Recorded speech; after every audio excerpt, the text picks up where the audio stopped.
మాంగళ్య shopping mall ఆర్సీపురంలో Ambedkar statue ఎదురుగా July 12న రాశి ఖన్నా చేతుల మీదుగా గ్రాండ్ ఓపెనింగ్.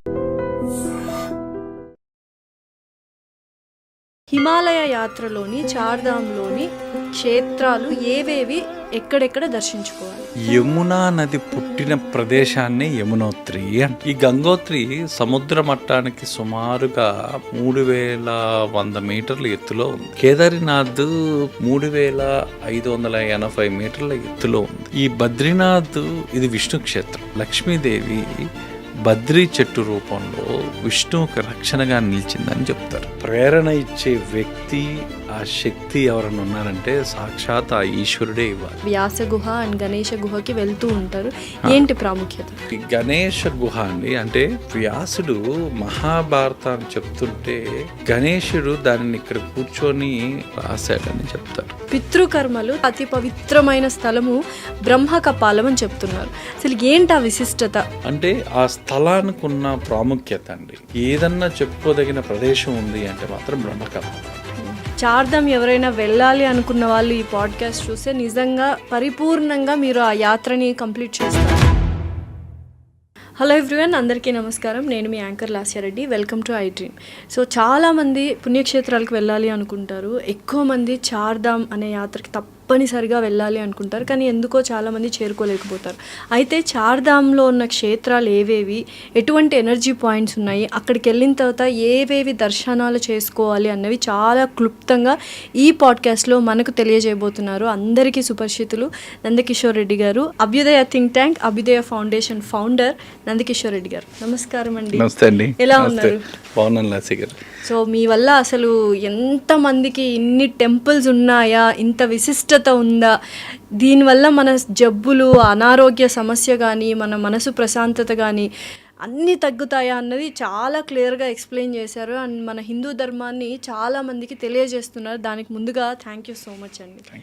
అయితే ముఖ్యంగా ఈరోజు పాడ్కాస్ట్ మనము చార్ధామ్ గురించి, హిమాలయ యాత్రలోని చార్ధామ్లోని క్షేత్రాలు ఏవేవి ఎక్కడెక్కడ దర్శించుకోవాలి? సో మీరు అడిగిన దాంట్లో హిమాలయం పర్వతం అనగానే అదొక పెద్ద విశ్వవిద్యాలయం అండి. ఆ విశ్వవిద్యాలయంలో వెళ్ళాలనుకున్నప్పుడు, అక్కడ ప్రతి ఒక్కటి చూడాలనుకున్నప్పుడు R&D చేసే వాళ్ళకి, రీసెర్చ్ చేసే వాళ్ళకి ప్రతి ఒక్కరికి కూడా ప్రతిరోజు కొత్తదనమే. అదొక మిస్టరీ అని చెప్పొచ్చు. అదొక మిస్టరీ. ఈ రోజుకి ఇన్ని వేల సంవత్సరాల నుంచి కూడా ఏదన్నా ఒక మిస్టరీ మనం క్రాక్ చేయలేని దాంట్లో ఒకటి ఉంది అంటే ఇది హిమాలయ పర్వతాలు. సో ఈ హిమాలయ పర్వతం అనే విశ్వవిద్యాలయంలో ఎవరు వెళ్ళాలన్నా, ఎవరు అక్కడికి చేరాలన్నా వీళ్ళ నిర్ణయం కన్నా దేవుడి నిర్ణయం పైన ఆధారపడి ఉంటుంది. ఖచ్చితంగా. ఎస్పెషల్లీ పుణ్యక్షేత్రాలు ఏవైనా, అందులోనూ హిమాలయ యాత్ర అంటే ఖచ్చితంగా ఆయన పిలిస్తేనే. ఆయన పిలుపు లేనిదే ఆ తలంపు మీ మదిలో కూడా రాదు. ఆ ప్రేరణ ఇచ్చే వ్యక్తి, ఆ శక్తి ఎవరైనా ఉన్నారంటే సాక్షాత్ ఆ ఈశ్వరుడే ఇవ్వాలి. ఆ ఇచ్చిన వాళ్ళు మాత్రమే వెళ్ళగలరు, ఆ వెళ్ళి ఆ పుణ్యాన్ని తెచ్చుకోగలరు. సో దీంట్లో ఈ యాత్ర, చార్ధామ్ యాత్రలోనే మీరు చెప్పిన దాంట్లోనే 4 అండి. సో ఈ 4 వాటిలతో పాటుగా ఇంకా ఎన్నో రహస్యాలు ఛేదించే కొద్దీ తవ్విన కొద్దీ మీకు కొత్త వస్తుంటాయి. ఇవాళ ఈ చార్ధామ్లో ఉన్న రహస్యాలు, తర్వాత వాటి యొక్క విశిష్టతలు, ఎనర్జీ పాయింట్స్ ప్రతి ఒక్కటి ఒక్కొక్కటిగా మనం డిస్కస్ చేసుకుందాం. ఎందుకంటే చార్ధామ్ ఎవరైనా వెళ్ళాలి అనుకున్న వాళ్ళు ఈ పాడ్కాస్ట్ చూస్తే నిజంగా పరిపూర్ణంగా మీరు ఆ యాత్రని కంప్లీట్ చేస్తారు. అంతే కదా సార్? వాటితో పాటుగా ఇంకా నిగూఢంగా మనం ఎంతవరకు చేయగలమో అంత పాయింట్స్ అన్నీ కూడా ఈ పాడ్కాస్ట్లో కవర్ చేస్తాం. ఎందుకంటే వాటితో పాటు ఇంకా అక్కడక్కడ మిగిలిపోయిన క్షేత్రాలు చాలా సుప్రసిద్ధమైనవి, కొన్ని మనం వెళ్ళలేనివి వద్దు, వెళ్ళగలిగే అవకాశం ఉన్నా ఏమాత్రం మీ ఆరోగ్యం, ఆర్థికం 2 అనుకూలించిన వాళ్ళు అందరూ తప్పకుండా దర్శించుకోవాల్సిన యాత్ర జీవితంలో ఏదన్నా ఉంది అంటే ఈ చార్ధామ్ యాత్ర. అసలు చార్ధామ్ యాత్రకు వెళ్ళి వస్తే మనకి ఎటువంటి చేంజెస్ మన లైఫ్లో మనం చూడగలుగుతాము? ట్రాన్స్ఫర్మేషన్ అండి. సో దీనికి మెయిన్గా వచ్చేందంటే ట్రాన్స్ఫర్మేషన్. మనము ఒక్కొక్క గుడికి ఒక కోరికకి వెళ్ళచ్చు, ఒక అనారోగ్యం ఉంటే అనారోగ్యం తగ్గడానికి వెళ్ళచ్చు, ఏదన్నా ఒక ప్రాబ్లం ఉంటే ప్రాబ్లము తీరడానికి వెళ్ళచ్చు. ఈ 3 కాకుండా హిమాలయ పర్వతం మీరు వెళ్ళే కొద్దీ మీరు వేసే ప్రతి అడుగు మీ శరీరంలో ఉన్న ప్రతి ఒక్క అణువు మీకు ప్యూరిఫికేషన్ అనేది జరుగుతుంది. ఓకే. ప్రతి అడుగు ప్రతి అణువును ఉత్తేజపరుస్తుంది, ప్రతి అణువును ప్యూరిఫికేషన్ చేస్తుంది. మీలో ఎప్పటి నుంచో దాగిన పాత కర్మలు ఏవైతే ఉన్నాయో అవి శుద్ధి చేసే ప్రక్రియ ఎక్కడ జరుగుతుందంటే హిమాలయ పర్వతాలు. మొత్తం టోటల్గా శుద్ధి అయి వస్తాం. శుద్ధితో పాటు ఎనర్జీ కూడా నింపుకొని వస్తారు. ఇప్పుడు ఎక్కడన్నా ఒక దగ్గరికి వెళ్తే నా చెడు అక్కడ వదిలేసి వస్తారు, కానీ ఇక్కడ చెడు వదలడంతో పాటు మంచిని కూడా నింపుకొని వస్తారు. పాజిటివ్ ఎనర్జీ ప్రతి ఒక్కరు అక్కడ అడుగు పెట్టిన ప్రతి ఒక్కరూ కూడా ఇది ఎక్స్పీరియన్స్ అయ్యింది. సో అయితే చార్ధామ్ యాత్రలో ఏ క్షేత్రాలు వస్తాయి? మొదటగా ఇవి 4 ప్రధాన క్షేత్రాలు. సో ఫస్ట్ వచ్చేసరికి యమునోత్రి, ఆ తర్వాత గంగోత్రి, ఆ తర్వాత కేదార్నాథ్, చివరిగా బద్రీనాథ్. ఓకే. సో చక్కగా 4 దర్శించుకొని రావచ్చు. అయితే చాలామంది చార్ధామ్కి అనుకుంటారు కానీ వెళ్ళాలని వెళ్ళలేకపోతున్నారు. అందరూ వెళ్ళలేకపోతున్నారు. దేనికి రీజన్స్ ఏమైనా ఉన్నాయా? అదే అతని పిలుపు లేకుండా, దైవ నిర్ణయం, దైవ సంకల్పం లేకుండా ఆ ప్రేరణ అనేది కలగదండి. ఎవరికన్నా ఒక యాత్ర చేయాలంటే ఆ ప్రేరణ వాళ్ళ మనసులో కలగాలన్నా ఆ భగవంతుడు వాళ్ళకి ఆ ప్రేరణ కల్పించాలి. ఆ కల్పించిన వాళ్ళు మాత్రమే యాత్ర చేయగలరు. సో అందరూ చేయాలంటే చేయలేరు. చార్ధామ్లో మొదటిది యమునోత్రి అని చెప్పారు కదా నందకిషోర్ గారు. సో యమునోత్రిలో ఎటువంటి స్థలాలు మనం దర్శించుకోవాలి? అసలు యమునోత్రి అంటే ఏమిటి? వాటి యొక్క విశిష్టత ఏంటి? Energy points. యమునా నది పుట్టిన ప్రదేశాన్ని యమునోత్రి అంటారు. సో ఈ యమునోత్రికి జీవశక్తినిచ్చే శక్తి ఉందండి. యమునోత్రి అంటే జీవశక్తి ద్వారం, మీ ఎంట్రన్స్ గేట్. ఇక్కడ ఎందుకు అంటే ఇది సముద్రపు నుంచి మట్టానికి దాదాపుగా 3293 మీటర్ల ఎత్తులో ఉంటుంది. ఇక్కడ ప్రధానంగా విశేషం ఏంటంటే సూర్యకుండ అనేది ఎనర్జీ పాయింట్ అండి. ఈ సూర్యకుండ ఏంటి అంటే వేడి నీటి ఓట. అంత మంచు పడే ప్రదేశంలో పక్కనే ఒక సూర్యకుండ, ఒక వేడి నీటి ఓట ఉంటుంది. సో ఆ వేడి నీటి ఓటలో అందరి భక్తులు ఏం చేస్తారంటే అక్కడ పాటించే సాంప్రదాయం బియ్యము ప్లస్ మన ఆలు అంటే ఉర్లగడ్డలు, ఇవి 2 ఉడికిచ్చి ఒక బట్టలో కట్టి స్వామికి ప్రసాదంగా ఇస్తారు. సో మీకు అంటే 2 పరస్పరం, ఇప్పుడు చూడండి, ఒకటి మంచు, ఒకటి వేడి, 2 కలిసిన ప్రాంతం, శక్తి ప్రాంతం ఏదన్నా ఉంది అంటే అది ఈ సూర్యకుండ. అసలు ఎలా హిమాలయాల్లో అంత మంచు కురుస్తున్న అంత శీతల ప్రదేశంలో సూర్యకుండ ఉండడం అనేది, వేడి నీళ్ళు అంటే రావడం అనేది అసలు ఏంటి? ఇది ఎవరు తయారు చేసింది కాదు, ఎవరో వెళ్ళి అక్కడ పెట్టింది కాదు. యాదృచ్ఛికంగా దానికే అది వచ్చింది. అందుకే అండి ఇప్పుడు కూడా సైన్స్ ఎప్పుడు కూడా మీకు సైన్స్ డిఫైస్ లాజిక్. ఏది కూడా సైన్స్ మీకు లాజిక్ని ఇస్తుంది. స్పిరిచువాలిటీ ఎప్పుడు కూడా మ్యాజిక్ని ఇస్తుంది. మిరాకిల్స్ ఇవన్నీ కూడా మీకు జరిగేది ఏదన్నా ఉంది అంటే అది స్పిరిచువాలిటీలోనే జరుగుతాయి. వీటిని మనం కనీసం డీకోడ్ చేయాలన్నా మనకు ఆధారాలు కూడా ఉండవు. డీకోడ్ కూడా చేయలేము వాటిని. ఇప్పటిదాకా అసలు ఆ సూర్యకుండ ఎందుకు, ఎలా వచ్చింది, ఎక్కడి నుంచి వస్తుంది, అసలు ఎందుకు ఇలాంటి ప్రదేశంలో ఉందని మాత్రం ఎవరు ఇంతవరకు దాన్ని సైంటిఫిక్గా అనాలిసిస్ చేసడం లేరు. సో ఎనర్జీ పాయింట్ మనకి యమునోత్రిలో సూర్యకుండ. ఆ తర్వాత ఇంకోటి వచ్చేసరికి ఇక్కడ యముని ఆలయం కూడా ఉంటుంది. ఎందుకంటే యముని ఆలయం ఉంటుంది. ఫస్ట్ మనకున్న భయాల్లో మనల్ని ఎక్కువ బాధించేది, మనం ఎక్కువ భయపడేది ఏదన్నా ఉంది అంటే మరణ భయం. ఎందుకంటే మనకు అది మన వెనకానే ఎప్పుడు ఒక ఛాయలాగా మన ఇంటనే వెంటనే జంటనే ఉంటుంది. అది ఎప్పుడు ఎవరికి వస్తుందో తెలియదు. ఈ అకస్మాత్తుగా జరిగే ఈ మరణ భయాన్ని పోగొట్టే ప్రదేశం ఏదన్నా ఉందంటే యమునోత్రి. ఎందుకంటే సాక్షాత్ యముడు దర్శించుకున్న యమునా నది ప్రాంతమే యమునోత్రి. అందుకే అక్కడ యమునికి ఒక దేవాలయం కూడా ఉంటుంది. సో దేవాలయం, ఆ దేవాలయానికి మీరు వెళ్ళి ఎప్పుడైతే అక్కడ మీరు పూజ చేయడం స్టార్ట్ చేస్తారో మీకు ఆ మరణ భయం అనేది తగ్గిపోతుంది. ఫస్ట్ మీలో ఉన్నది ఆ మరణ భయం అనేది తీసేస్తారన్నమాట. ఓకే. ఆ తర్వాత ఇది ఒక జీవశక్తి, అంటే మీకు ఎప్పుడైతే ఆ మరణ భయం పోతుందో మీ బాడీలోకి జీవశక్తి అనేది వస్తుంది. ఇది ఫస్ట్ ఎంట్రన్స్. సో యమునోత్రిలో యముని ఆలయం కూడా ఉంది అని చెప్పారు కదా. సో అక్కడికి వెళ్ళి దర్శించుకోగానే మనం ఎటువంటి శక్తులు మనం పొందగలుగుతాం? మరణ భయం అనేది పోతుందండి. First of all so first మరణ భయం పోయి జీవశక్తి మీ బాడీలోకి ఎంటర్ అవుతుంది. ఓకే. సో దాంతోపాటుగా ఇక్కడ మీరు చూసినట్లయితే ఆ సూర్యకుండ దగ్గర ఉన్న అగ్ని, ఆ తర్వాత నీరు, ఈ రెండు కలిస్తే అగ్ని ప్లస్ నీరు ఏం చేస్తుందంటే శుద్ధి చేస్తుంది. ఆ ప్యూరిఫికేషన్ అనేది జరుగుతుంది.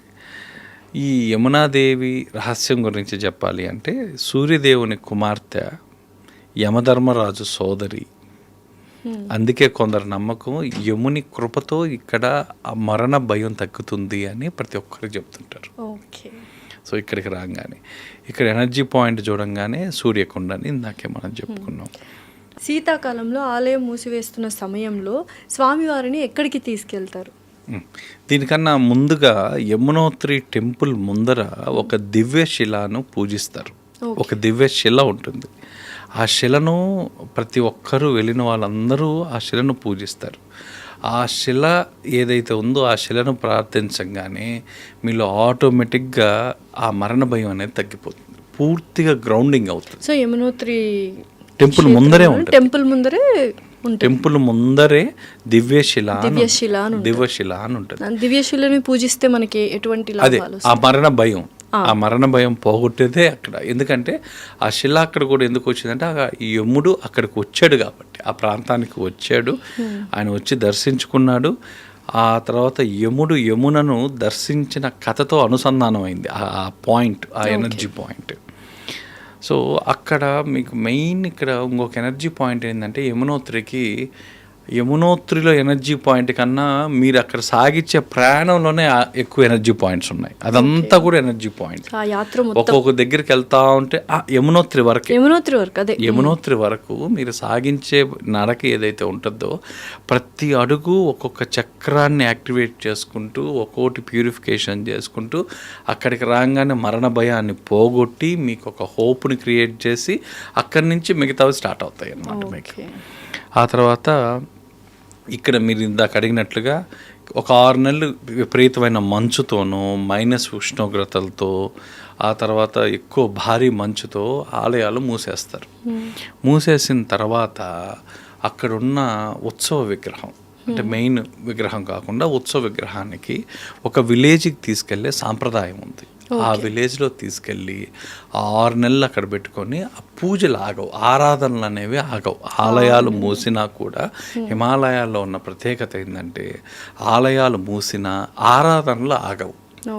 ఎక్కడో ఒక విలేజ్కి తీసుకెళ్ళి ఆ విలేజ్లో దాన్ని అట్లే కంటిన్యూ చేస్తారు. ప్రతిసారి ఒక విలేజ్కే తీసుకెళ్తారు. ఒక విలేజ్, ఎందుకంటే ఆ విలేజ్ కూడా హిమాలయాలతో అనుసంధానం అయి ఉండాలి. అనుసంధానమైన విలేజ్కే తీసుకెళ్తారు. ఇక్కడ తీసుకెళ్లే విలేజ్ పేరు కార్సల్లి అనే విలేజ్కి తీసుకెళ్తారు. కార్సల్లి అనే విలేజ్కి తీసుకెళ్తారు. అక్కడ యమునాదేవితో సంబంధం ఉన్న గ్రామం అది. ఆ గ్రామంలో శీతాకాల పూజలన్నీ కూడా అక్కడ జరుగుతాయి. ఓకే. అదే చాలామంది 6 నెలలు దేవాలయం మొత్తం మూసిన తర్వాత పూజలు ఇవన్నీ ఎలా అంటే చాలా మందికి డౌట్ వస్తుంది. సో స్వామివారిని ఒక ఉత్సవ విగ్రహాన్ని అక్కడికి తరలిస్తారు, ఆ విలేజ్కి తీసుకుపోయే సాంప్రదాయం. ఓకే. ఆ విలేజ్లో కూడా అంతే ఈక్వల్గా ఎవరన్నా ఆ టైంలో రాలేని వాళ్ళు ఆ టైంలో ఏం చేసేవాళ్ళు అంటే రాజులు కానీ మిగతా వాళ్ళు కానీ అక్కడ పూర్తిగా మంచుతో కప్పబడి ఉంటే ఆ విలేజ్లోకి వెళ్ళి ఆ ఉత్సవం మీద ఆరాధనలో పాల్గొనేవాళ్ళు. ఇది ఆ స్థల సాంప్రదాయం. సో 6 నెలల తర్వాత మళ్ళీ యథావిధిగా ఉత్సవ విగ్రహాన్ని గర్భగుడిలో తీసుకొచ్చి పెట్టేస్తారు. సో ఇంకేమేమి సాంప్రదాయాలు విశిష్టతలు యమునోత్రిలో ఉన్నాయి, మనం చేయాల్సినవి ఏమేమైనా ఉన్నాయా? సో దీనికన్నా అత్యంత సీక్రెట్ అంటే ఆ ప్రదేశానికి మనం వెళ్ళలేం, అందుకే అది ఎక్కడ కూడా బయట చెప్పలేదు. ఇప్పుడు మన దాంట్లో కూడా అక్కడ ఎవ్వరూ చేరుకోలేని ప్రదేశం. సో ఆ ప్రదేశం ఏంటి అంటే చంపసార్ గ్లాసియర్ అంటారు. చంపసార్ గ్లాసియర్ ఇది వచ్చి మన యమునోత్రి నదితో సమీపంలో ఉంటుంది. ఇది అసలు ఇక్కడే ఉండే మీకు ఆ ప్రాణశక్తి కానీ జీవశక్తి కానీ మెయిన్గా ఉండే ప్రాంతం ఎనర్జీ పాయింట్ ఏదన్నా ఉంది అంటే అక్కడికి మనం దీనికి వెళ్ళలేము. మూలాలు కూడా జియోగ్రఫికల్గా చూస్తే, హిస్టారికల్గా కన్నా జియోగ్రఫికల్గా చూస్తే ఈ చంపసర్ గ్లాసియర్ అనేది దీనికి వెళ్ళలేము. ఇంపాసిబుల్, అసలు ఇంపాసిబుల్. ఇప్పటిదాకా ఎవరు మామూలుగా వెళ్ళలేదా? ప్రొఫెషనల్స్ వెళ్ళున్నారు, ప్రొఫెషనల్స్కి వెళ్ళి దాని వీడియో షూట్ చేసి ఉన్నారు. కానీ అంటే ఆ ప్రాంతానికి మనుషులు, సాధారణమైన మామూలుగా మనుషులు, సాధారణంగా common people యాత్రలో భాగంగా అయితే వాళ్ళు వెళ్ళలేదు. అంటే ఇది ఒక నాలెడ్జ్ కోసం మనం చెప్తున్నాం. చంపసార్ దీని గ్లేసియర్ జాగ్రఫికల్గా దాని మూలం ఏంటి, దాని ప్రాణశక్తి ఎక్కడుంది అంటే ఈ చంపసార్ గ్లాషియర్లో ఉంది. ఓకే, సో అక్కడ నుంచే మనకు మెయిన్ ఈ పక్కల ఈ శక్తి అనేది, శక్తి ప్రసరణ అనేది అక్కడి నుంచి వస్తుంది అన్నమాట. ఓకే. యమునోత్రి దగ్గర ఒక పర్వతం బందర్ పూంచ్ అనే ఒక పర్వతం ఉంది. అక్కడ యొక్క విశిష్టత ఏమిటి? అక్కడికి సాధారణమైన మనుషులు కూడా వెళ్ళొచ్చా?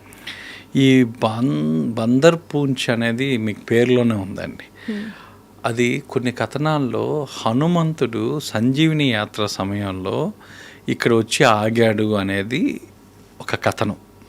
సో అందుకే అక్కడ హనుమంతుడు వచ్చిన ప్రదేశం కాబట్టి దాన్ని బందర్ పూంచ్ అని కూడా అంటారు. ఇక్కడికి జనరల్గా వెళ్తే మీకు ఈ పర్వతం చుట్టూ కూడా హనుమాన్ శక్తి ఉంటుంది అంటారు. అక్కడ హనుమాన్ ఆరాధన, హనుమాన్ జపం చేయడం, ఇవన్నీ కూడా చాలా విశేషమైన లాభాలు ఉన్నాయి. అక్కడికి వెళ్తే కొండంత ధైర్యాన్ని మనసులో నింపుకొని రావచ్చు. హనుమంతుని ధైర్యం ఆటోమేటిక్గా మన దీంట్లోకి వస్తుంది. సో అయితే యమునోత్రిలో దివ్యశిల దగ్గర నుంచి మనము బందర్ పూంచ్ వరకు అన్ని దర్శించుకొని వెళ్ళాలి.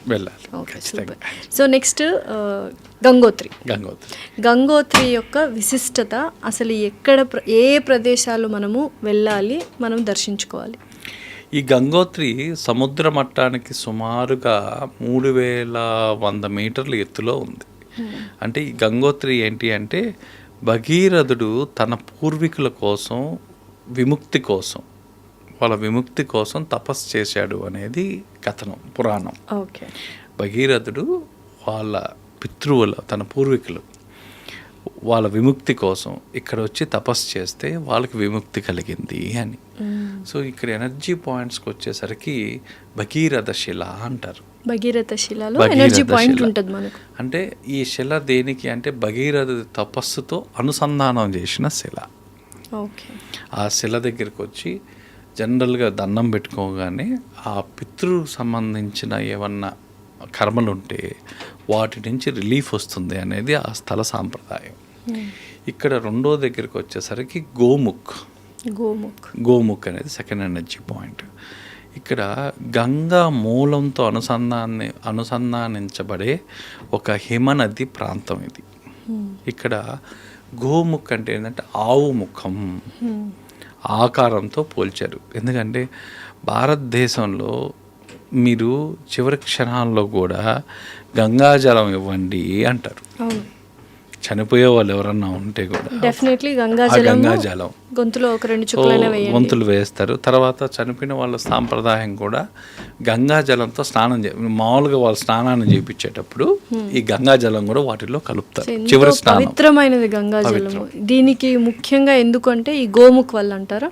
ఈ గోముఖ్ రెండోది వచ్చేందంటే ఈ గంగా అనంగానే పురాణాల ప్రకారం స్వర్గం ప్లస్ శివుని జటాయువు ప్లస్ భూమి, అందుకే దీనిని ఒక దివ్య ప్రవాహంగా భావిస్తారండి పురాణాల్లో.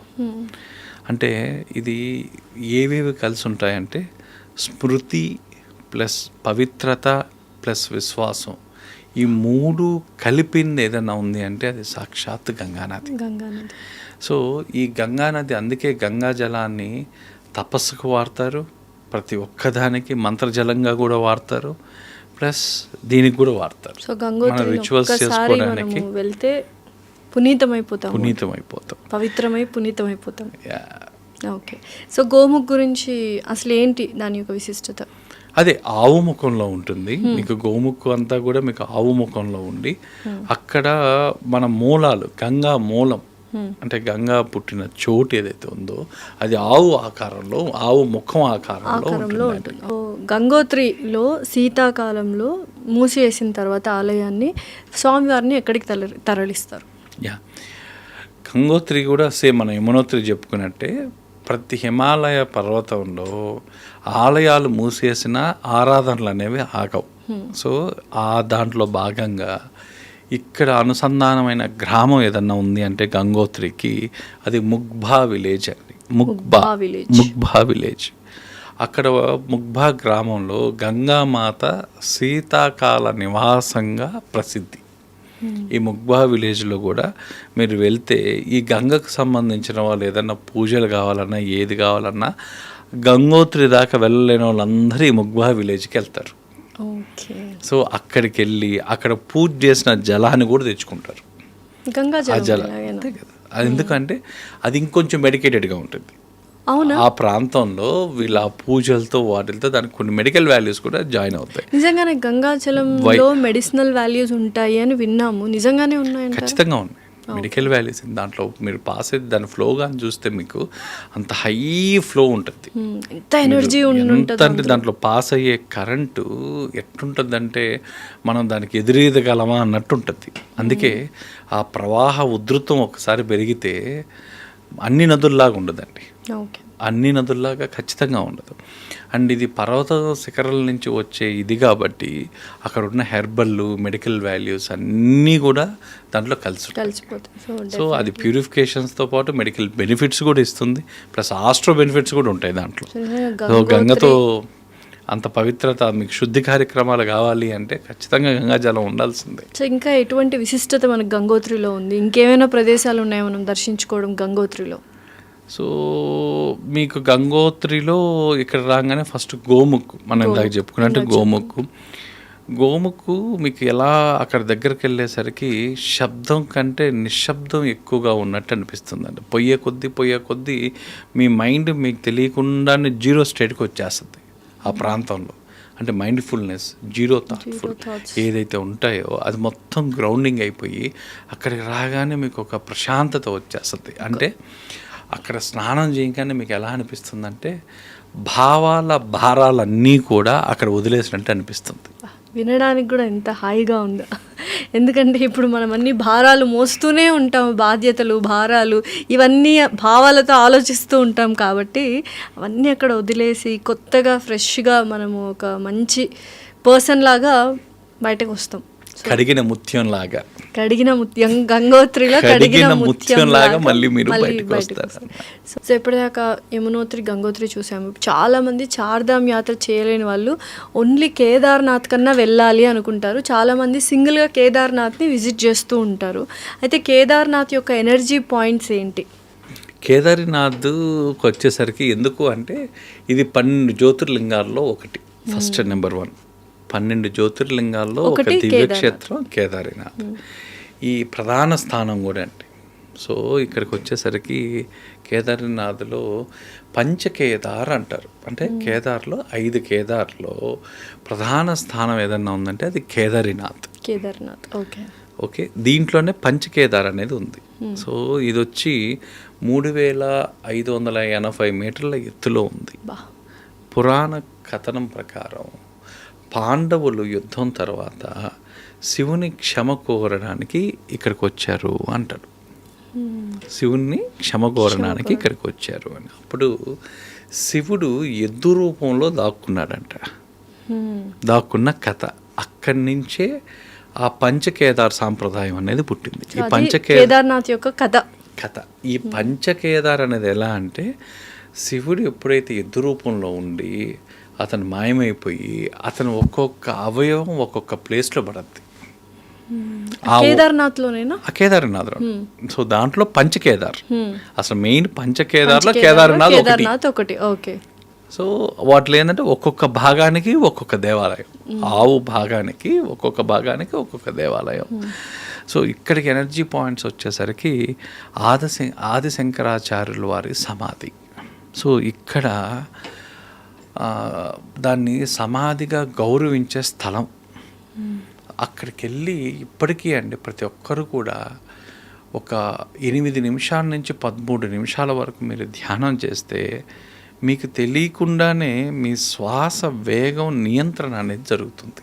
ఆదిశంకరాచార్యుల సమాధి దగ్గర మీరు ఒక 5 నుంచి ఒక 10-15 నిమిషాలు మీరు ధ్యానం చేయగానే ఆటోమేటిక్గా శ్వాస వేగ నియంత్రణ జరిగి మీ మైండ్ ఎటువంటి థాట్స్ లేకుండా గ్రౌండింగ్ అయిపోద్ది. అంటే ఒక నిశ్చల స్థితికి వస్తుంది అన్నమాట. ఎలాంటి సాధన లేకపోయినా మీరు అలా కూర్చోగలిగితే చాలు. ఆ తర్వాత ఇక్కడ అతి విశేషంగా చెప్పుకునేది శీతాకాలంలో టెంపుల్ మూసిన తర్వాత అక్కడ క్షేత్రపాలకుడు ఎవరన్నా ఉన్నారంటే భైరవనాథ టెంపుల్ అండి. భైరవనాథ టెంపుల్ ఎంత పవర్ఫుల్ అంటే అసలు భైరవ శక్తి అంతా ఇంత లేదు అక్కడ. ఆ హిమాలయాల్లో కలిసిపోవడం వల్ల నిజంగా మనకు ఒక్కొక్కసారి ఆ భైరవ టెంపుల్లో పంచభూతాల శక్తి ఏమన్నా ఈ భైరవనాథుల్లో ఉన్నదా అనిపిస్తుంది అనమాట. అంత హైయెస్ట్ శక్తివంతమైన పాయింట్. ఆయన క్షేత్ర రక్షకుడు కూడా, మీ టెంపుల్ దగ్గరే ఉంటుంది. ఆయన క్షేత్ర రక్షకుడు కూడా. ఎక్కడైనా క్షేత్ర రక్షకుడు ప్రతి శివాలయానికి ప్రతి దీనికి కూడా మనకి ఎవరన్నా ఉన్నారు అంటే కాలభైరవుడే. ఈ కాలభైరవుడు శివుడికి ఎప్పుడూ రక్షణ ఆయనే, పరమశివుడికి. అందుకే ప్రతి శివాలయంలో మీరు కానీ పాత రోజుల్లో కానీ చూసినట్లయితే ప్రతి శివాలయంలో కాలభైరవుడు ఉంటారు, ఉండాలి కూడా. ప్రతి శివాలయంలో ఆయన ఖచ్చితంగా ఆయన ఉండాలి.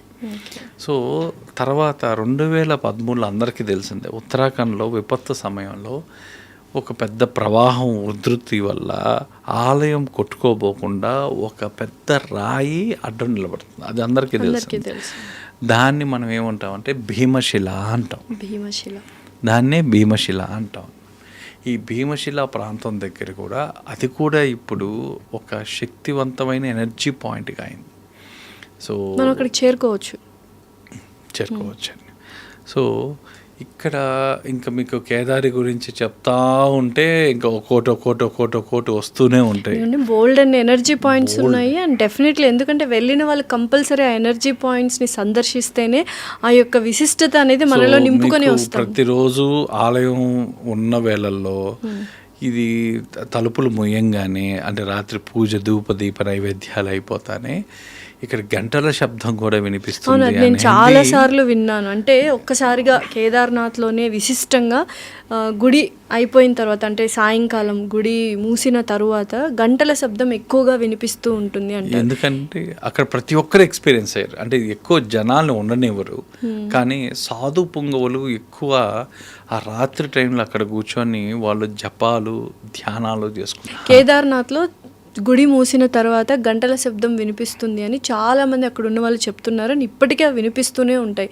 ఎక్కడి నుంచి వస్తుంది అసలు ఏంటి అంటే, మీరు గుడి మూసిన తర్వాత శివుని ప్రమద గణాలు ఏవైతే ఉన్నాయో అవన్నీ కూడా దేవుడి దగ్గరికి వచ్చి ఆరాధన చేసుకుంటాయి అనేది ఒక నానుడి. అవి చేసేటప్పుడు ఫస్ట్ గంటలతోనే అవి ఆరాధన అనేవి స్టార్ట్ చేస్తాయి అని. సో ఆ గంటలతో స్టార్ట్ చేసినవి అవి చాలా మందికి ఒక శబ్దం, డమురుక శబ్దం గంటలతో పాటు కొన్నిసార్లు ఆ పౌర్ణమి గడియల్లో ఆ పౌర్ణమి దగ్గర ఇక్కడ కూడా మీకు విపరీతమైన డమురుక శబ్దం వచ్చేది. డమురుక శబ్దం కూడా చాలా మంది విని దాన్ని ఏదో రికార్డ్ చేయాలని ఏదో ట్రై చేశారు, కానీ ఎవరు దాన్ని పట్టుకోలేకపోయారు. ఎక్కడి నుంచి వచ్చింది ఏంటి అని. అయితే శీతాకాలంలో గుడి మూసిన తర్వాత స్వామివారిని ఎక్కడికి తీసుకెళ్తారు? సో ఇందాక మనం అనుకున్నట్టే ప్రతి దీనికి ఒక గ్రామం అనుసంధానం అయింది కాబట్టి గ్రామాన్ని ఎంచుకున్నారు. ప్రతి ఒక్క దీనికి మాత్రం ఓంకారేశ్వర్ని ఎంచుకున్నారు. సో ఓంకారేశ్వర్ తీసుకెళ్ళి అక్కడే ఇక్కడ పూజలు ఇవి ఎక్కడైతే జరుగుతాయో అవన్నీ యథావిధిగా జరుగుతాయి. అప్పుడు ఆలయం మూసిన తర్వాత అండి, ఆలయం లోపల 6 నెలలు దేవతలు, ఋషులు, దివ్యశక్తులు ఇవన్నీ కూడా కేదారీనాథ్ లోపల వాటికి ఆరాధన శివుడికి చేసుకుంటూ ఉంటాయి. ఉత్సవమూర్తి మాత్రం ఓంకారేశ్వర్కి వస్తారు. ఓంకారేశ్వర్లో పెట్టుకొని ఓంకారేశ్వర్లో చేస్తారు అన్నమాట. సో దాని తర్వాత ఇక్కడే శివుడు ఎద్దు రూపంలో అదృశ్యమయ్యాడు అని. ఆ తర్వాత వివిధ అవయవాలు వేరు వేరు ప్రాంతాలలో ప్రత్యక్షమయ్యాయని ఈ స్థల సాంప్రదాయం. దాన్నే పంచకేదార్ అంటారు. ఓకే. అంటే పంచకేదార్లో ప్రధానమైన ఆలయం ఏదంటే కేదారినాథ్. కేదారినాథ్. ఈ కేదారినాథ్ని ఏంటంటే వెనక భాగంలో అనుసంధానం చేస్తారు. ఓకే. ఆ తర్వాత దీంట్లో తుంగనాథ్ టెంపుల్ ఉంది. ఈ తుంగనాథ్ వచ్చి చేతులతో సంబంధం ఉంది. ఓకే. చేతులతో సంబంధం. సో దీంట్లో రుద్రనాథ్ టెంపుల్ అని ఉంది. ఈ రుద్రనాథ్ టెంపుల్ వచ్చేసరికి ముఖభాగం అక్కడ. ఆ తర్వాత మధ్య మహేశ్వర టెంపుల్ అని ఉంది. ఇది వచ్చి నాభి భాగం. తర్వాత కల్పేశ్వర టెంపుల్ అని ఉంది. అది వచ్చి జటలు. సో ఈ కేదార్నాథ్ వెళ్ళినప్పుడు ఈ పంచకేదార్ అన్నీ మనము సందర్శించుకోవాలి. డెఫినెట్లీ మీరు చెప్పినవన్నీ సందర్శించుకోవాలి. అంటే అవకాశం ఉన్నవాళ్ళు, ఆరోగ్యం ఉన్నవాళ్ళు మాత్రమే చేయగలిగింది. సో నిజంగా అంటే ఈ మధ్య చూస్తున్నాం, కేదార్నాథ్కి వెళ్ళినప్పుడు హై ఆల్టిట్యూడ్స్కి వెళ్ళినప్పుడు ఆక్సిజన్ లెవెల్స్ అనేవి తగ్గిపోతూ ఉన్నాయి. ఆక్సిజన్ క్యారీ చేయండి అంటున్నారు. సో ఈ జాగ్రత్తలు పాటిస్తూ మనం వెళ్ళి దర్శించుకోవాలి. ఓకే. సో నెక్స్ట్ మనకు ఆ తర్వాత ఇక్కడ ఇంకొక సాంప్రదాయం కూడా ఉందండి. దీపావళి తర్వాత ఆలయం మూసే సమయంలో స్వామివారికి ప్రత్యేక పూజలు చేస్తారు. పూజలతో పాటుగా నెయ్యి పూసే సాంప్రదాయం ఉంది. స్వామివారికి నెయ్యి పూసే ఇది ఉంది. ఆ నెయ్యి పూసేసి ఆ తర్వాత దీపాలను వెలిగించి ప్రత్యేక విధానంతో ఆలయాన్ని మూసేస్తారు. ఓకే. సో ఇంకొక నానుడు ఏంటంటే శివుడి అనుగ్రహం వల్ల ఆ దీపం ఎప్పటికీ ఆరిపోదు అని. మళ్ళీ మీరు ఆలయం తెరిచేదాకా ఆ దీపం అలానే ఉంటుంది. కేదార్నాథ్లో మనం ఒక ప్రత్యేక పూజ అయిన తర్వాత మనకు జ్యోతి ప్రజ్వలన చేసి మీరు అన్నట్టు నెయ్యి పూసిన తర్వాత జ్యోతి ప్రజ్వలన చేసిన తర్వాత దీపాలు అన్నీ వెలిగించిన తర్వాత 6 months తర్వాత మళ్ళీ తెరిస్తే అవి అలానే ఉంటాయి. ఎందుకు అంటే ఏమైనా దానికి ఎవరైనా ఎనర్జీస్ అండి. ఎందుకు అంటే దాన్ని సైంటిఫిక్గా చెప్పాలంటే చాలా మంది అది గాలి లేకపోవడం, ఆ నెయ్యి రాసేటప్పుడే చిన్నగా నెయ్యి కరిగి కరిగి కరిగి కరిగి రావడం ఇవన్నీ అంటారు. కానీ బట్ స్పిరిచువల్గా చెప్పాలి అంటే ఆలయాలు మూసిన తర్వాత కూడా ఆరాధనలు జరిగే ఏకైక ప్రాంతం ఏదన్నా ఉందంటే అది హిమాలయ పర్వతం. హిమాలయాల్లో ఒకవేళ మనం మనుషులుగా మనం ఆరాధనలు చేయలేకపోయినా దేవతలు, ఋషులు, దివ్య పురుషులు వీళ్ళందరూ కూడా ఆ లైవ్గా ఎప్పుడూ అక్కడ పూజలు చేసుకుంటూనే ఉంటారు. స్వామికి జ్యోతి 6 నెలల తర్వాత కూడా అలానే ఉంటుంది. అదే అండి, స్పిరిచువాలిటీ ఎప్పుడు మ్యాజిక్స్ గురించే చెప్పద్ది. ఇలాంటి మ్యాజిక్స్ని మీరు ఫ్యూచర్ జనరేషన్స్కి కానీ అందించి చూపించగలిగితే వాళ్ళకి ఒక మన కల్చర్ ప్రక్కన మన భక్తి ఇవన్నీ కూడా వాళ్ళకి వస్తాయి. ఎందుకంటే మనసు నిశ్చలంగా ఉంచుకోవాలనే తత్వము ఇలాంటివన్నీ చెప్పితేనే మన తేలిక భావన అనేది పోతుందండి. ఇలాంటి అద్భుతాలు చూసినప్పుడు భక్తి, భగవంతుడు అంటే ఒక తేలికపాటి భావన ఏదైతే ఉంటుందో అది పోతాయి. సో వాళ్ళకి ఒక ఆలోచన ధోరణి పెరుగుతుంది పిల్లల్లో. నేను స్పెషల్గా పిల్లల కోసం చెప్తున్నా. వాళ్ళకి ఇలాంటి ఆలయాలు చూపించాలండి. ఇలాంటి మహిమాన్విత ఆలయాలతో పాటుగా ఇంకా కొన్ని ఆలయాలు, శివలింగాలు 12 సంవత్సరాలకు ఒకసారి ఒక ప్రాంతంలో ఒక పిడుగు పడుతుంది. 12 సంవత్సరాలకు ఒకసారి ఒక పిడుగు పడుతుంది. మామూలుగా పిడుగు దేని మీద పడినా అది మొత్తం చల్లా చెదురైపోయి ఆ ప్రాంతం అంతా ధ్వంసం అవుతుంది. ఇది కరెక్ట్గా ఒక శివాలయంలో శివలింగం మీద పిడుగు పడుతుంది. ఆ పిడుగు పడినప్పుడు అది శివలింగం మొత్తం ముక్కలు ముక్కలుగా పగిలిపోతుంది. ఆ ప్రాంతం అంతా. ఆ 2-3 రోజులు పిడుగుపడే 2-3 రోజుల ముందు ఆలయాన్ని మూసేస్తారు. మూసేసిన తర్వాత మళ్ళీ 3 రోజుల తర్వాత తీస్తారు. 3 రోజుల తర్వాత తీసిన తర్వాత మీరు కానీ వెళ్ళి కానీ చూస్తే అక్కడే పలుకులన్నీ పడిపోయి ఉంటాయి. అది నిజంగా ఒక అద్భుతం. ఎందుకంటే అంత పెద్ద పిడుగు పడిన తర్వాత ఏది కూడా ఉండకూడదు. కానీ ఈ శివలింగం పలుకులు అక్కడే పడి ఉంటాయి, అదే రేడియస్లో పడి ఉంటాయి. వీళ్ళు పూజారి ఏం చేస్తారంటే 2-3 రోజుల తర్వాత అక్కడికి వచ్చి వెన్న తీసుకొని, మామూలుగా ఆవుతో చేసిన వెన్న తీసుకొని ఆ పలుకులన్నీ అతికిస్తాడు. అతికిస్తే అది శివలింగం అయిపోద్ది. దానికి మళ్ళీ యథావిధిగా మీరు 2వ రోజుకి 3వ రోజుకి బ్రేకేజెస్ ఇట్లా ఏముండవు. మీకు ఎక్కడ కానీ ఒక అతికిచ్చిన అతుకులు కూడా కనిపించవు. ఏంటి ఆ ప్రదేశం? ఆ సీక్రెట్ ప్లేస్ ఏంటి చెప్పండి మాకు. మనం నెక్స్ట్ దాంట్లో ఇలాంటి అద్భుతాల గురించి మాట్లాడుకుందాం. అంటే పిల్లలకి ఇలాంటి క్యూరియాసిటీ ఇంట్రెస్ట్ పెంచడం వల్ల అది యూపీలో ఉంది. ఓకే. సో యూపీలో ఉన్న ఈ శివలింగం మళ్ళీ 2-3 రోజులకే మళ్ళీ నార్మల్గా వచ్చేస్తుంది. మళ్ళీ 12 సంవత్సరాలు మళ్ళీ అదే టయానికి పిడుగుపడుతుంది. ఓకే. ఎన్ని అద్భుతాలు ఉన్నాయి, మనకు తెలియని ఎన్ని నిగూఢ రహస్యాలు ఉన్నాయి, విశిష్టతలు ఉన్నాయి. ఇలాంటి కంపల్సరీ అందరికీ తెలియాలి. రాత్రిలో 30 అడుగుల ఆలయం కట్టేసి గోపురం లేకుండా వదిలేశారు ఒకే రాత్రిలో. ఇప్పటికీ శాస్త్రంలో చెప్పబడింది, ఆధారాలు ఉన్నాయి. ఒక్క రాత్రిలో. అప్పట్లో అసలు ఎలా చేయగలిగారు? గంగా నది ఒడ్డున ఒక ఆలయం ఉంటే, శివాలయము, ఆ ఆలయంకి మెట్లు, మీరు ఆలయానికి పోవాలంటే మెట్లు ఎక్కాలి. ఈ మెట్లు ఎక్కేటప్పుడు ఆ మెట్ల పైన మామూలుగా మనం నేల మీద నడిచేటప్పుడు శబ్దాలు ఏమీ రావు. కానీ ఆ పర్టికులర్గా 5-6 మెట్లు ఎక్కుతుంటే నేల పైన నడిస్తే ఎలాంటి శబ్దం వస్తుందో అలాంటి శబ్దం వస్తుంది. అంటే మెట్ల కింద నదీ ప్రవాహం మీద పోయినట్టు ఉంటుంది పర్టికులర్గా ఆ టెంపుల్లో. మనం కూడా వెళ్ళొచ్చు, అంటే కామన్ పీపుల్ అందరూ చూడొచ్చు అండి. మామూలు మన ఫ్లోర్ మీద కట్టిందే అది ఎక్కడ నదిలో కట్టింది కాదు, ఎక్కడో ఒక నది ఒడ్డున కడితే ఆ మెట్ల కింద మీరు నది మీద నడిస్తే ఏ శబ్దం అయితే వస్తుందో ఆ మెట్ల మీద నడిస్తే అదే శబ్దం వస్తుంది. ఏ ప్రదేశం అది కూడా సీక్రెట్ అంటారు.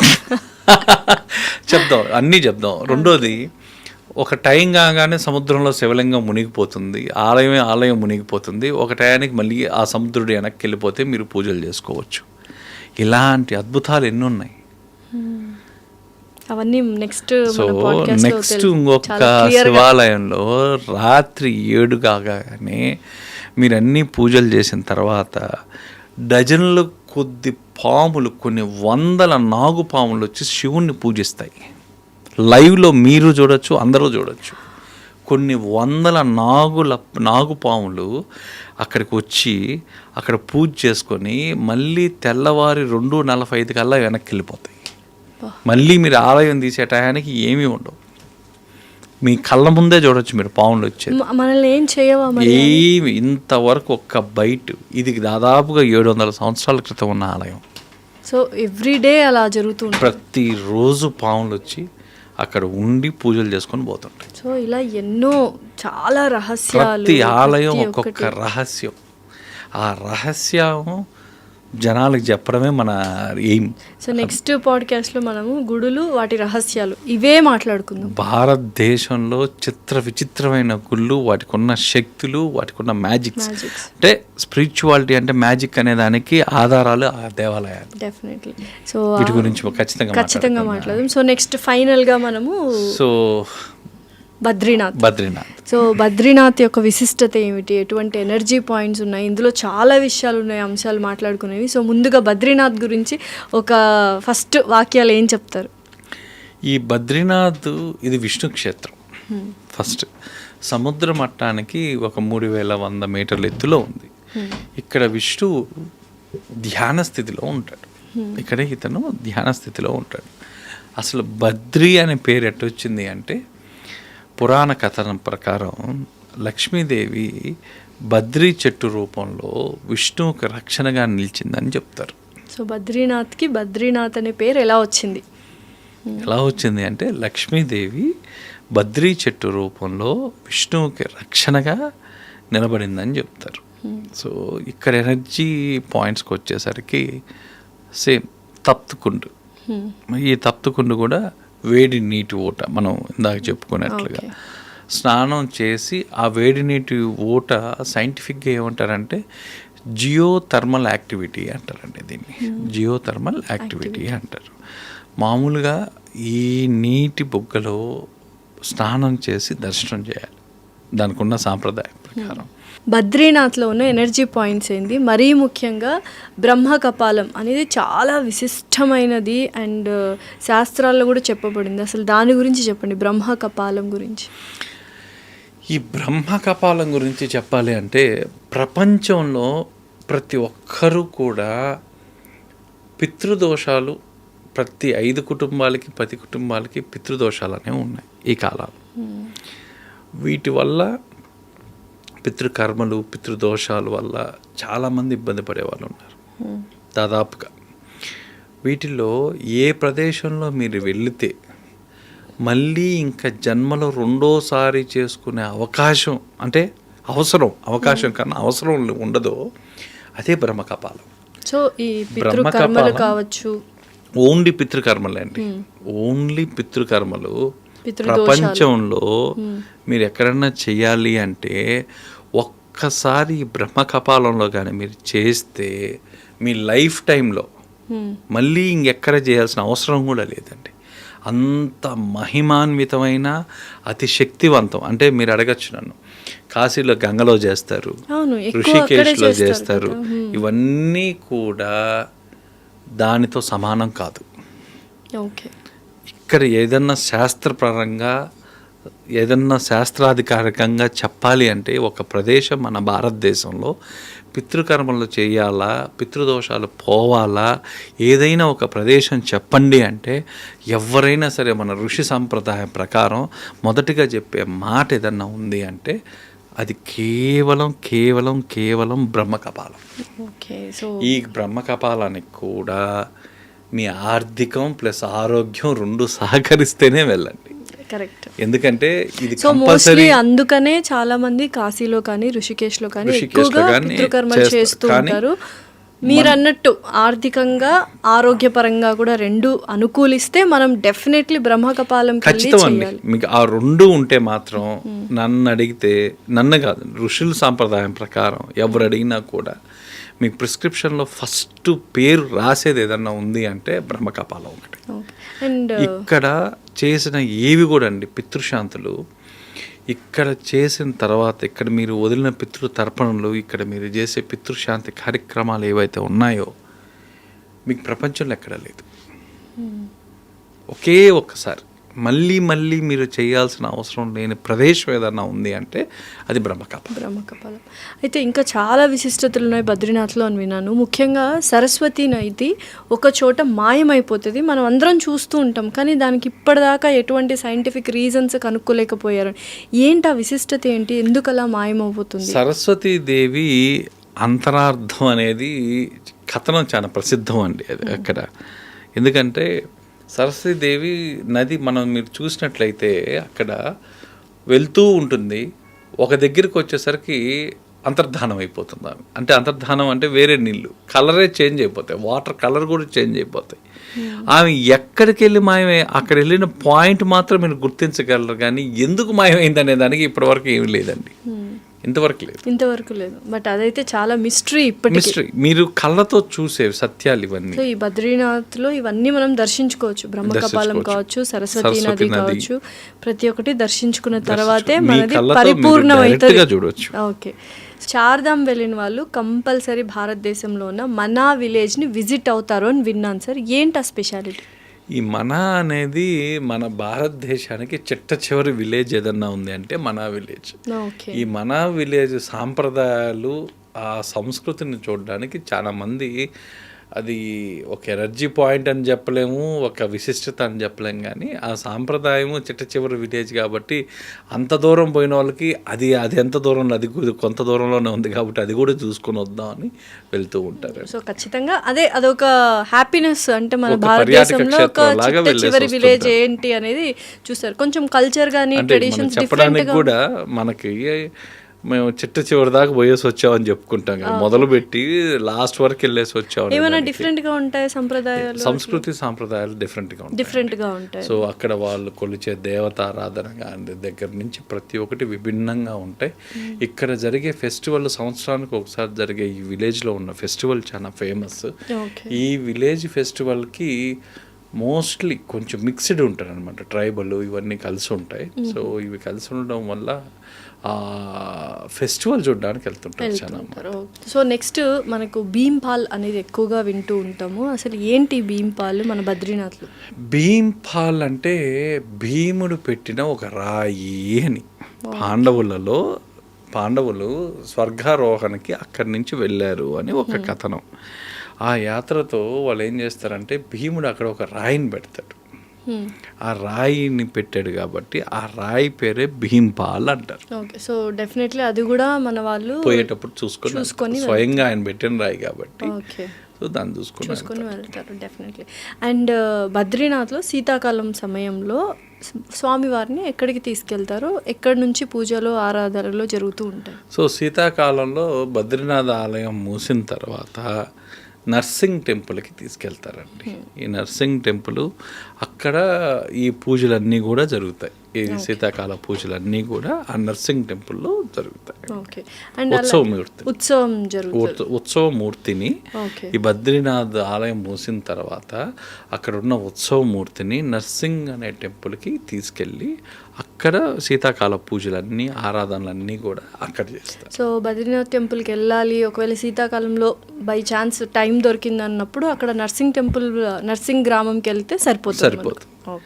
సో బద్రీనాథ్లో ఇంకొక ప్లేస్ జోషిమఠ్ ఎక్కువగా విజిట్ అవుతూ ఉంటారు. అండ్ ఆదిశంకరాచార్యుల గారికి అండ్ అలాగే జోషిమఠ్కున్న అనుసంధానము సంబంధము ఏమిటి? ఇక్కడ ఎక్కువగా అండి జోషిమఠ్ గురించి చెప్పాలంటే సాధకులకు ఉపయోగపడేది ఇది. అంటే ధ్యాన సాధన కావాల్సిన వాళ్ళు, సాధనలో ఒక స్థితిని చేరుకోవాలనుకున్న వాళ్ళందరూ కూడా వాళ్ళు వెళ్ళి చేయాల్సిన ప్రదేశం ఏదన్నా ఉంది అంటే ఇది జోషిమఠ్. ఇది ప్రత్యక్షంగా పరోక్షంగా కాదు, ప్రత్యక్షంగా శంకరాచార్యుల వారితో అనుసంధానమైన ప్రదేశం ఇది. సో ఇది హిమాలయాల్లోనే అతి ముఖ్యమైన స్థలం జోషిమఠ్ అండి.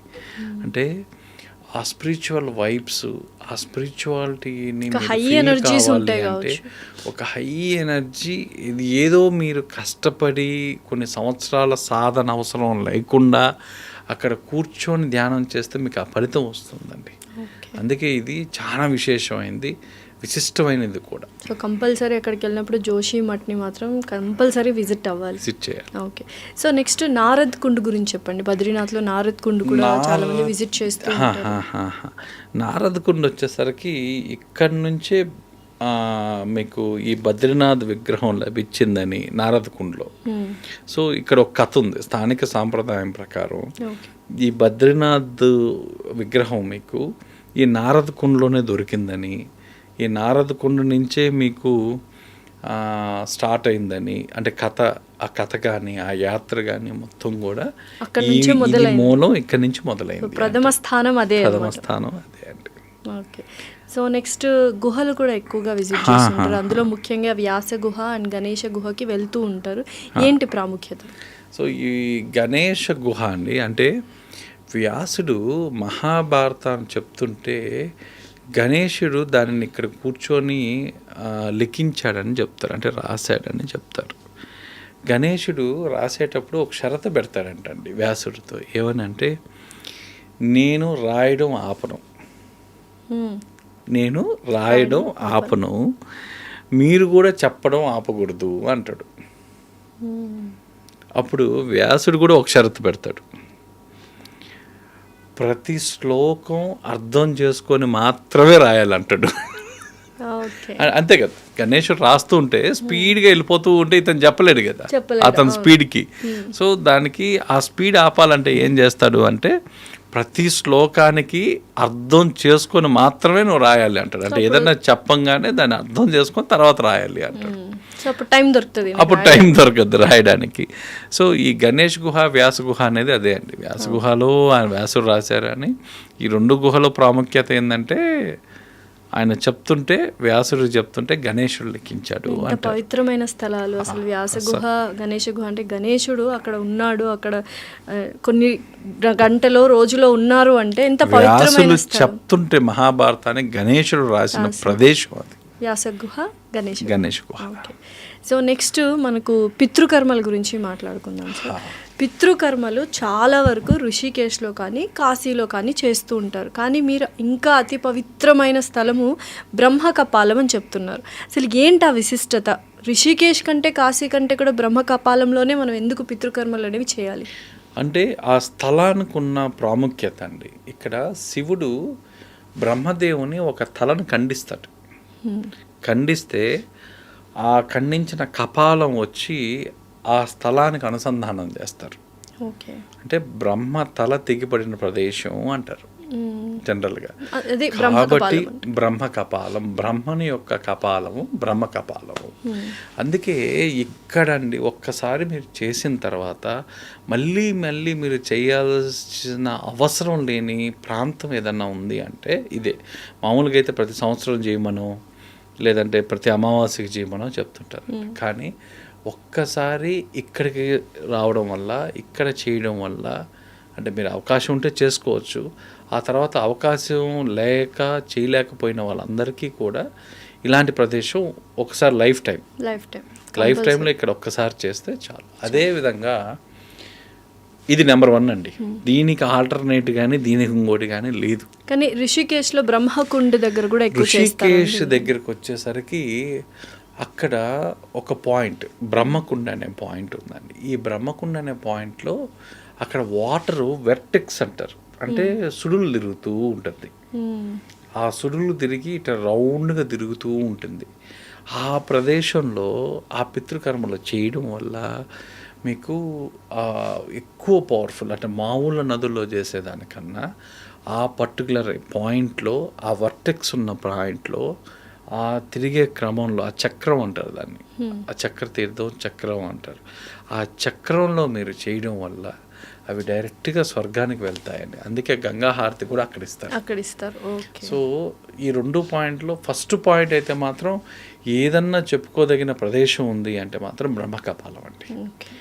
ఎవరన్నా అవకాశం ఉన్నవాళ్ళు, ఆర్థికం ప్లస్ ఆరోగ్యం 2 సహకరించిన వాళ్ళు ఎక్కడికన్నా వెళ్ళి మా పితృదోషాలతో మేము ఇబ్బంది పడుతున్నాం, వీటి వల్ల మా పనులు ఆగిపోయాయి, మేము ముందుకెళ్ళలేకున్నాం జీవితంలో అనుకునే వాళ్ళకి ఒక్కసారి ఓపిక చేసుకొని ఈ ఒక్క ప్రదేశానికి వెళ్ళి రాగలిగితే శాశ్వతంగా, అంటే మళ్ళీ మళ్ళీ చేయాల్సిన అవసరం లేకుండా ఒక్కసారిగా వీటి నుంచి, కర్మల నుంచి తప్పించుకొని వాళ్ళు మళ్ళీ సహజ స్థితికి వస్తారు. సో ఏదన్నా భారతదేశంలో ఇది చాలా అతి పవిత్రమైన స్థలం అండి బ్రహ్మకపాలం. సో మొత్తానికి మనం చార్ధామ్ నుంచి స్టార్ట్ అయ్యి బ్రహ్మకపాలం వరకు అసలు యమునోత్రి కావచ్చు, గంగోత్రి కావచ్చు, కేదార్నాథ్, బద్రీనాథ్, ఎక్కడెక్కడ ఏ ప్లేసెస్ మనం విజిట్ చేయాలి, వాటికి ఉన్న విశిష్టతలు ఏమిటి, అందులో ఉన్న నిగూఢ రహస్యాలు ఏమిటని ప్రతి ఒక్కటి క్లుప్తంగా మాకు ఈ పాడ్కాస్ట్లో చెప్పారు. అండ్ చాలామందికి యూస్ఫుల్ అవుతుంది. చాలామంది ఇప్పుడు చార్ధామ్ వెళ్ళాలి అనుకుంటున్నారు. అటువంటి వాళ్ళకి చాలా మంచి మంచి ఆసక్తికరమైన విషయాలు అండ్ ఇప్పుడున్న జెన్సీకి తెలుసుకోవాల్సిన విషయాలన్నీ చెప్పారు. థ్యాంక్ యూ సో మచ్ నందు గారు. Thanks a lot. And for more videos, please subscribe to iDream channel. Subscribe to iDream Media. Please subscribe to iDream. Please subscribe to iDream. Please subscribe iDream. And please subscribe to iDream. For more videos, subscribe to iDream. please like, share and subscribe to the channel. Congratulations, iDream. Subscribe to iDream. Subscribe to iDream. So subscribe to iDream Media. iDream ki iDream team andarki huge congratulations. Please subscribe iDream Media. Please subscribe to iDream. Subscribe iDream. Please subscribe to iDream.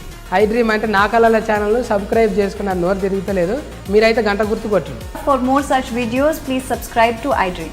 Subscribe to iDream. Please subscribe to iDream. Please subscribe iDream Media. Please do subscribe to iDream. Please subscribe to iDream Media. For best entertainment and information, please subscribe iDream. And don't forget to subscribe to iDream.